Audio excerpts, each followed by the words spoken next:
Guess what? Let's find out. Halo guys, hari ini kita akan belajar menelaah data. Tapi sebelum itu kita harus mengetahui apa itu relasi data. Relasi data adalah hubungan antara tabel yang memiliki primary key atau satu kolom yang sama.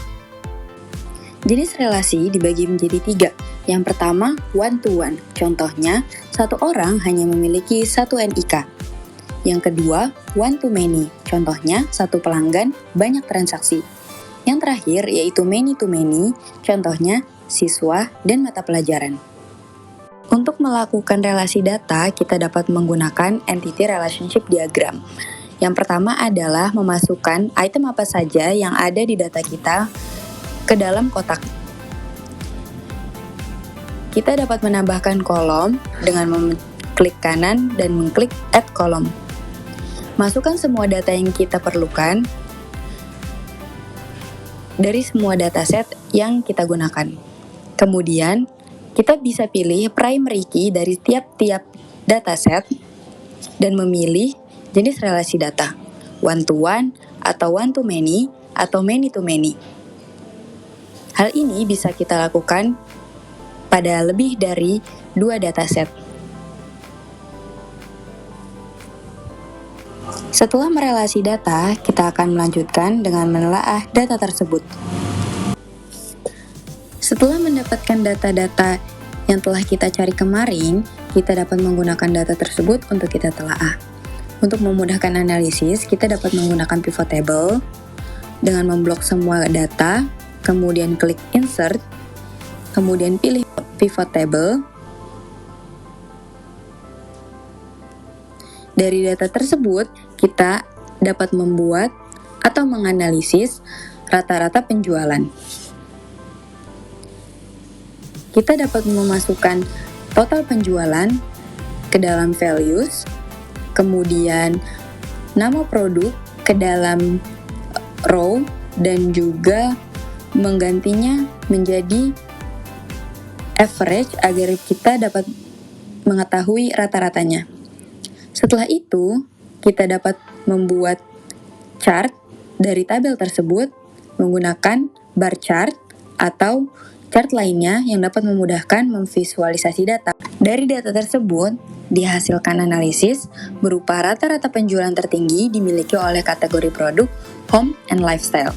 Hipotesisnya, produk home and lifestyle menunjukkan penjualan rata-rata tertinggi yang menandakan bahwa produk-produk kebutuhan rumah tangga dan gaya hidup memiliki permintaan stabil sepanjang waktu.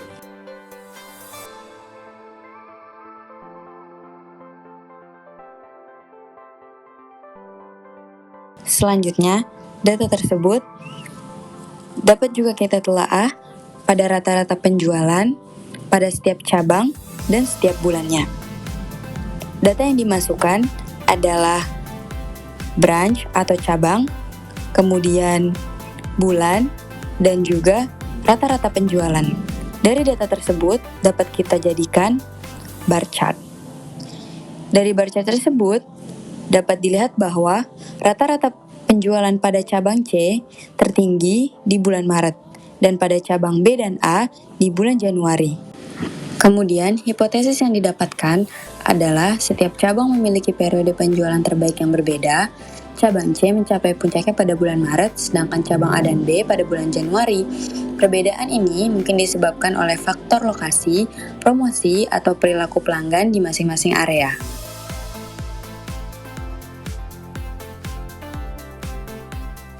Data yang selanjutnya dapat kita analisis adalah hubungan antara gender dan juga tipe customer, yaitu customer dengan member maupun non-member.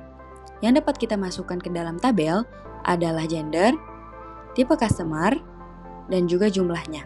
Tabel tersebut dapat kita ubah menjadi bar chart seperti yang tertera pada layar. Pelanggan perempuan yang memiliki member lebih tinggi 4,2% dibanding dengan pelanggan wanita yang non-member. Kemudian, pelanggan laki-laki yang memiliki member justru lebih rendah 3,6% dibanding dengan pelanggan laki-laki dengan member. Hipotesisnya adalah pelanggan wanita dengan status member lebih banyak dibandingkan non-member. non-member, yang menunjukkan bahwa perempuan cenderung lebih loyal dan aktif memanfaatkan program keanggotaan. Sebaliknya, pelanggan laki-laki dengan status member masih lebih sedikit, sehingga strategi pemasaran yang lebih spesifik mungkin dibutuhkan untuk meningkatkan partisipasi mereka dalam program keanggotaan.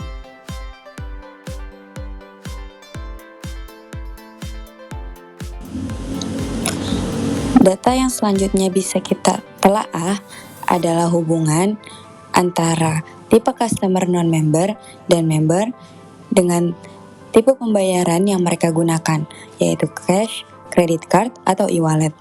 Data yang dapat digunakan adalah tipe customer, tipe payment, dan juga jumlahnya.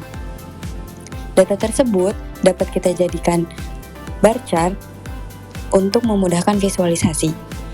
Hasil analisisnya berupa pelanggan dengan member lebih banyak membayar menggunakan credit card, sedangkan pelanggan non-member lebih banyak menggunakan e-wallet. Hipotesisnya adalah pelanggan member lebih sering menggunakan kartu kredit, sementara pelanggan non-member lebih memilih e-wallet.